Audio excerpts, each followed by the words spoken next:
Hello students, this is our 22nd lecture of manufacturing technology. इसमें हम kinematic system of drilling machine के बारे में स्टडी करेंगे। Kinematic basically related to motion होता है। काइनेमेटिक का मतलब होता है जब हम किसी भी चीज़ की स्टडी करते हैं रिलेटेड टू मोशन, उससे काइनेमेटिक होता है। ठीक है, तो काइनेमेटिक में क्या है कि हम कैसे फीड देते हैं ड्रिलिंग मशीन को, कैसे स्पिंडल को रोटेट करवाते हैं, उसकी मैकेनिज्म के बारे में हमें स्टडी करनी है। तो सबसे पहले अगर हम काइनेमेटिक सिस्टम की बात करें तो kinematic system in any machine tool is comprised of chains of several mechanism. Mechanism क्या होती है? मैकेनिज्म होती है एक कॉम्बिनेशन ऑफ लिंक होता है। Mechanism is a combination of link, जहाँ पे पहली लिंक को हम दूसरी लिंक से इस तरह से कनेक्ट करते हैं कि अगर हम किसी एक लिंक को फिक्स करते हैं तो हमारी जो बाकी लिंक हैं वो इस तरह से मोशन करती हैं कि उसके बाकी मोशन को कंट्रोल करके उसे एक इनपुट से आउटपुट मोशन में कन्वर्ट कर देती हैं। तो इस तरह की चेन्स की एक चेन होती है इस तरह की मैकेनिज्म की, जिसमें हम क्या कर सकते हैं कि जो हमारा डिज़ायर्ड मोशन है उसको हम ट्रांसमिट या ट्रांसफॉर्म कर सकते हैं पावर सोर्स से लेके उस जगह तक जहाँ पे हमें मोशन करवाना है, चाहे वो कटिंग टूल का मोशन करवाना हो, चाहे वो वर्क पीस का मोशन करवाना हो। ठीक है, तो जो काइनेमेटिक स्ट्रक्चर इसके लिए यूज़ किया जाता है कि कहाँ हमें गियर्स यूज़ करने हैं, कहाँ हमें क्लच यूज़ करनी है, किस किस तरह के गियर्स यूज़ करने हैं, उसके बारे में हम डिटेल में स्टडी करेंगे। ठीक है, तो the kinematic structure varies from machine tool to a machine tool requiring different type of number of tool work motions. जिस तरह के हमें टूल वर्क मोशन चाहिए एक मशीन से दूसरी मशीन, हम उनके बारे में रेगुलरली स्टडी करते हैं कि हमें कौन सा मशीन चाहिए इसके बारे में। Okay, so the next is ever for the same type of machine tool से column drill machine the designer may take a different kinematic structure depend upon the productivity process capacity durability. बिल्कुल कि अगर हम किसी भी एक machine को एक पर्टिकुलर ऑपरेशन के लिए यूज़ करने चाहते हैं तो हम ड्यूरेबिलिटी के हिसाब से अलग तरह की मशीन बना सकते हैं, हाई प्रोडक्टिविटी के हिसाब से अलग तरह की मशीन बना सकते हैं। उसके लिए भी हम अलग अलग तरह के प्रोसेस जो हैं वो यूज़ कर सकते हैं। ठीक है, तो अब जो काइनेमेटिक सिस्टम हैं जिनको हम पढ़ेंगे यहाँ पे, एक ये हैं पहला है कटिंग मोशन। तो कटिंग मोशन के लिए हम क्या करते हैं, हम सबसे पहले डायग्राम पे मूव करते हैं। देखो इस तरह का एक डायग्राम दिया हुआ है जिसमें हम कटिंग मोशन के बारे में स्टडी करेंगे।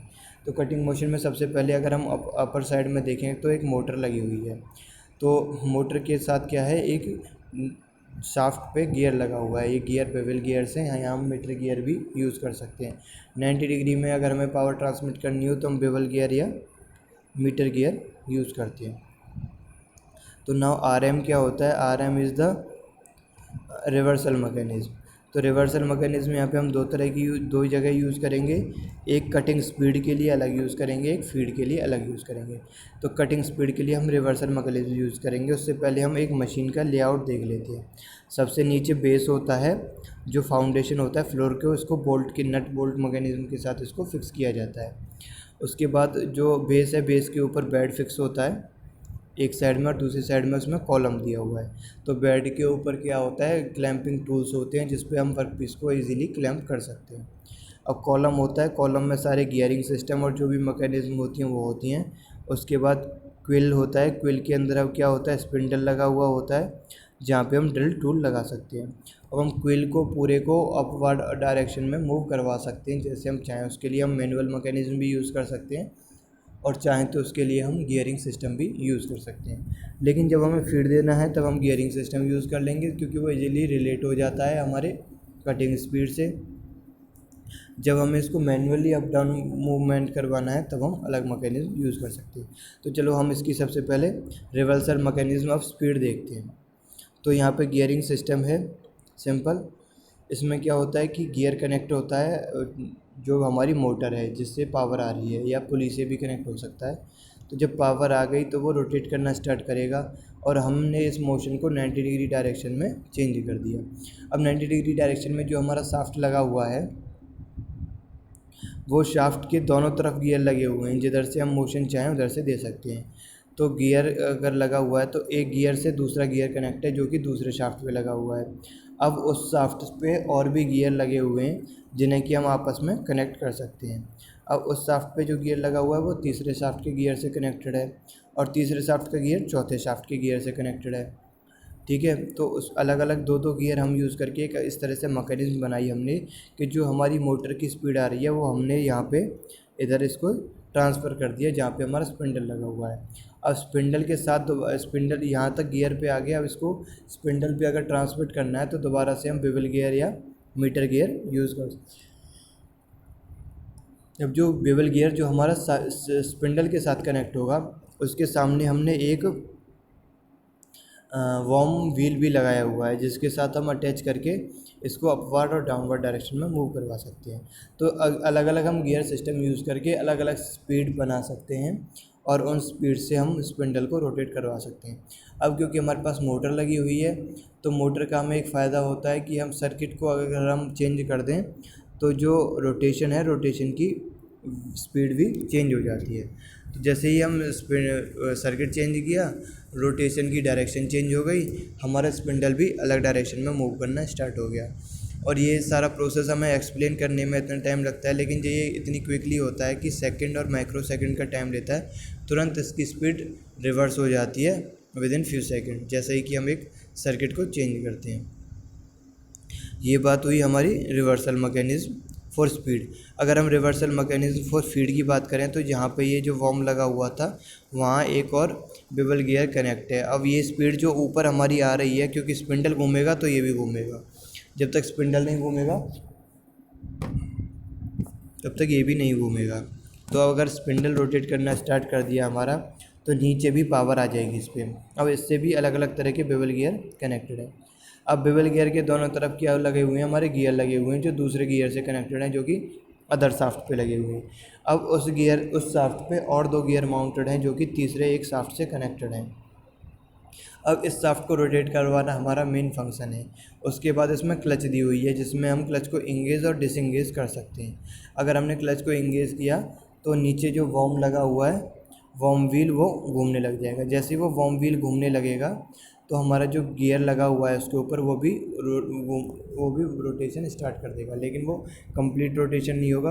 वॉर्म व्हील की एक रिवोल्यूशन पे जो हमारा गियर है वो एक पिच के बराबर upward and clockwise and anti clockwise direction move करेगा। अब क्विल जो है वो उस गियर से कनेक्टेड है तो जैसे ही क्विल अपवर्ड और डाउनवर्ड डायरेक्शन में मूव करेगी जैसे ही गियर क्लॉकवाइज या एंटी क्लॉकवाइज डायरेक्शन में 1 पिच के बराबर मूव करेगा ऐसे ही क्विल क्लॉकवाइज अपवर्ड या डाउनवर्ड डायरेक्शन में 1 पिच के बराबर मूव कर जाएगा। अब हमें ये देखना है कि एक पिच को मूव करवाने के लिए कितना टाइम लेना है। तो एक पिच हमारी 1 रिवोल्यूशन में मूव हो रही है। अब हमें ये फिक्स करना है कि एक पिच को कितने टाइम में मूव करवाना है, तो वही हमारा फीड हो जाएगा। तो फीड पर रिवोल्यूशन होता है, अगर हमें आरपीएम फिक्स हो जाए तो हम फीड पर रिवोल्यूशन इससे निकाल सकते हैं। अब नीचे एक और मैकेनिज्म दे रखी है, वो मैकेनिज्म यूज़ होती है टूल और वर्कपीस को सेट करने के लिए। अगर हमारा सिस्टम बंद है फिर भी हमें क्विल को ऊपर ले जाना है तो उसके लिए हम मैनुअल एक हैंडल लगा हुआ है उसके थ्रू बेवल गियर को मूव करवाएंगे और उससे क्या है quill upward and downward direction में मूव होना स्टार्ट हो जाएगी।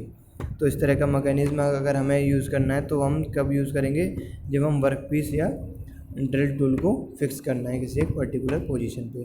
तो ये मैंने डायग्राम से एक्सप्लेन किया। एक बार मैं आपको ये थ्योरेटिकल दिखा देता हूँ जो इसकी मैकेनिज्म लिखी हुई है। The cutting motion drill mechanism attend by the rotation the drill at different speeds. तो डिफरेंट स्पीड पे हम यूज़ कर सकते हैं, जैसे कि हम सेंटर लेथ में यूज़ करते हैं, जैसे कि हम मिलिंग मशीन में यूज़ करते हैं, ड्रिलिंग मशीन में भी ऐसे ही उस तरह से हम यूज़ कर सकते हैं। तो ड्रिल डायमेंशन के हिसाब से क्या होता है, हमें कटिंग स्पीड अलग अलग देनी होती है। जैसे कि मैंने आपको फार्मूला बताया था v is equal to pi DN/60 वाला जो मैंने फार्मूला आपको बताया था। तो V यानी कि कटिंग वेलोसिटी हमें अलग अलग चाहिए होती है डायमीटर के हिसाब से। तो जब डायमीटर के हिसाब से कटिंग वेलोसिटी हमें अलग अलग चाहिए तो हमें कटिंग वेलोसिटी डायरेक्टली प्रोपोर्शनल होगी या तो डायमीटर के या स्पीड के। तो अगर हम डायमीटर बढ़ा रहे हैं तो हमें स्पीड कम करनी होगी। अगर हम स्पीड बढ़ा रहे speed in sense of revolution per minute, तो ये दोनों आपस में इंटर रिलेटेड होते हैं। सेम स्पीड रखनी होती है कटिंग स्पीड हमें किसी भी मटेरियल के लिए, और हर मटेरियल की अलग अलग कटिंग स्पीड होती है जो कि हम डेटा बुक से फाइंड आउट कर सकते हैं। अब अगर हम बात फीड मोशन की करते हैं तो ड्रिलिंग मशीन में जो फीड दिया जाता है वो अपवर्ड और डाउनवर्ड दोनों डायरेक्शन में दिया जा सकता है। तो उसकी भी एक पर्टिकुलर रेंज होती है RMS के थ्रू, यानी कि reversal mechanism of feed speed से ही ये कनेक्ट होती है, रिवर्सल मैकेनिज्म ऑफ फीड, उसके हिसाब से हम इसे अपवर्ड एंड डाउनवर्ड डायरेक्शन में मूव करवा सकते हैं। अगला जो हमारा बचता है वो है टूल वर्क माउंटिंग, उसको भी हम मैनुअली भी और गियर सिस्टम के थ्रू क्लच का यूज़ करके भी टॉप और डाउनवर्ड डायरेक्शन में स्लाइड करवा सकते हैं। तो इसके बारे में इतना ही, बाकी हम अगले लेक्चर में पढ़ेंगे। Okay, thank you.